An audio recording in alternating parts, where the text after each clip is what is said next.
I think, the guys, they've been working hard. It's good today, first day in pads. To see them go out there with having a little bit of juice, a little energy. You're always worried about that last practice, before you go on a break, are the guys going to be into it and all that. But I thought they were really energized and came out and competed.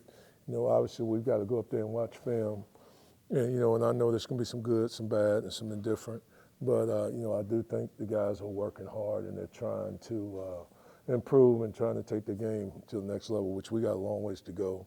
So, we need every work that we can get, all of it.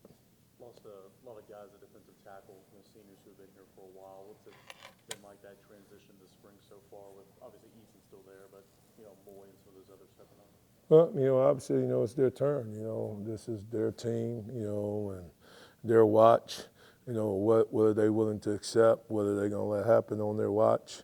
I've been pleased with Jackson and Bryson. There's things coming out of last season, when we sat down and did our exit meetings on things that we talked about that they needed to do to improve their game and try to take their game to the next level. And it was good to see them, come out and try to focus on that, so far this spring, just improving, fundamentally, which would now take their game to another level. But obviously we've got to, build depth. We got to get depth and, because everybody knows we like to play a lot of guys. So, just it's a process that, we just got to continue to work at. What kind of leader is Jackson? Jackson is a tremendous leader, and I think, he's taking it to the next level. I've been really pleased with him, but, sometimes, like I told him, you just can't talk the talk, you got to walk the walk. But, I've been pleased with him. I've been pleased with Don Bailey and him stepping up, trying to be a leader, and Bryson in his own way, just how he has at least come out and just come to work every day. That's been pleasing. I think, Josh Joseph has done a really good job, so far this spring, trying to be a leader, trying to take his game to another level. So, it's just, it's encouraging to see the guys come out there and really try to work at their craft, and understand that, it's a process, it's not a sprint. This thing ain't gonna be overnight. It's just gonna take work. We got to invest, so we can get the right return that we want. You've been big on culture and establishing that in your room throughout your time here. Do you feel like it's in good hands with those guys, taking sort of the baton from the guys that just left and keeping it where it needs to be? Well, hopefully we're gonna improve it. To be honest with you, culture is big. Standards are big. The guys that came before them. I think we took some strides and bringing some pride back into D-line play here. But, there's just so much room for improvement. No one can rest on their laurels, So we got to keep working. It's something that's always ongoing. The line keeps getting moved, So we just got to continue to work and continue to improve and continue to strain.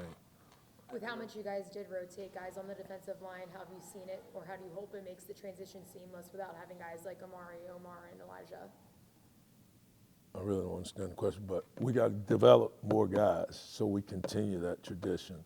So right now it's just a process, and with some guys being banged up, so it's been a little bit more of a stressor, because Hobbs obviously is out, Nathan Robinson, so but now it's the next man up, but I do think it's given Campbell and Utley probably more reps than they probably really wanted to take this spring, because now they're getting a more of a workload, and really trying to strain and see, hey, we say we want to play as freshmen, but now you got to get out there and actually put that work in.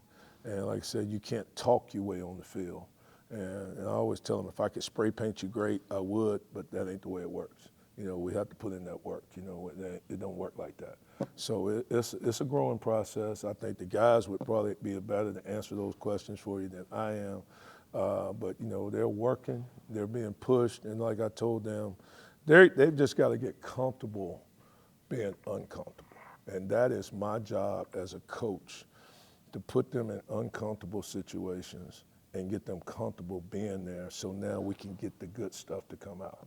And that's just what we're trying to do, to try to get good and greatness to come out of. What do you think that Isaiah and Ethan are? I know you just talked about, they're getting more than they want, but I mean, I don't want you to compare them to previous guys or anything like that, but when you look at assessment of them right now, what do you think they are in terms of a chance to be ready? Well, I mean, they're going to have to be ready. I mean, we don't really have a whole bunch of choices. So, I think they're very talented, big men that we've got to really work on improving their play so that they can go out and compete and play at a championship level in this conference, which it ain't easy. I mean, it ain't easy, So, but the one thing I will say about both of those young men, they've handled it well. I mean, compared to like sometimes everybody handles G differently. All right, so, I've actually been pleased with the way that they've handled me. They're tough-skinned. You can get on them, you can push them, and it seems not to rattle them.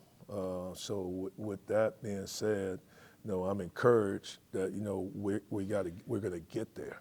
But we're a long ways from being there. But I like their attitude. I like their work ethic. I'll be excited to get the guys back that are banged up when we can get them back in the summer camp and fall camp and all that, and see how we can mix and match and see where we can come to. We didn't get to see a lot of Jamal Wallace last year. How's he come along since he arrived? Jamal, people don't realize this. Jamal, and I think our guys laugh when he say this. Jamal didn't play with his hand in the dirt when junior college, Believe it or not, he probably did play some safety. He loves telling everybody he plays safety and played outside linebacker and all that. So, it's been a learning process, for him to just learn the intricacies of, D-line play. He's having to not go from being an off the ball guy to playing defensive end. He went from being an off the ball guy to playing D tackle, which that's different temperature of grease.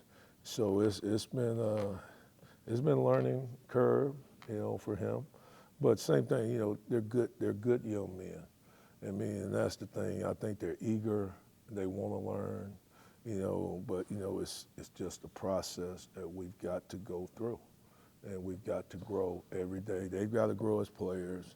I've got to grow as a coach, and then that way we can move the needle the right way. You knew Chop at Auburn. What's it been like having him with you here, and now seeing him sort of his work get rewarded with a promotion to the staff?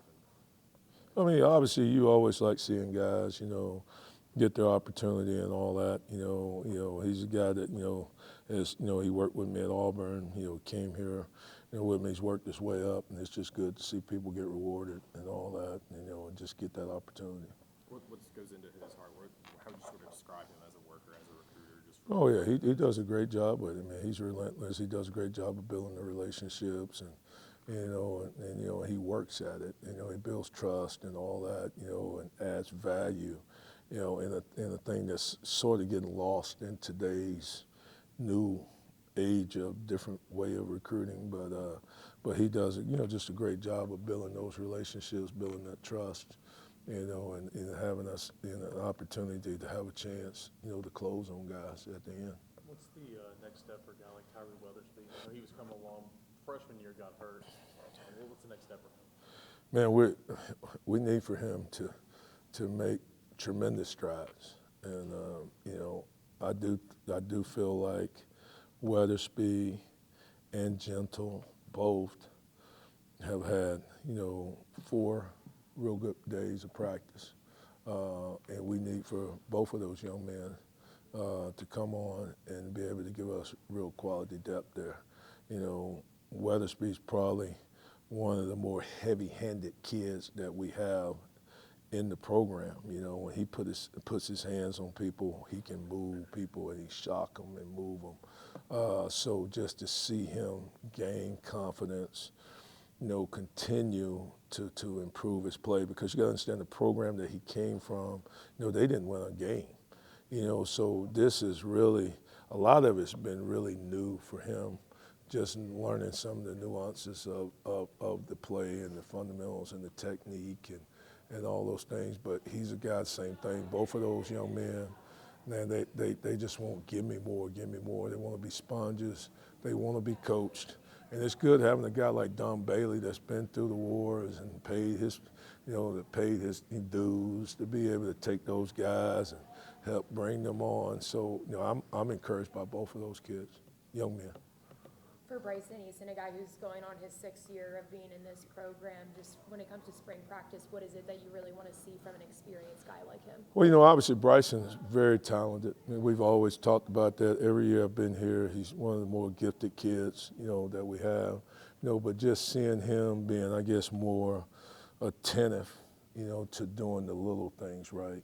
Because he is a talented guy. Everybody, when they writing him up and with the scouts and the coaches and all that, his talent jumps out. But there were a lot of things that he needs to clean up in his game.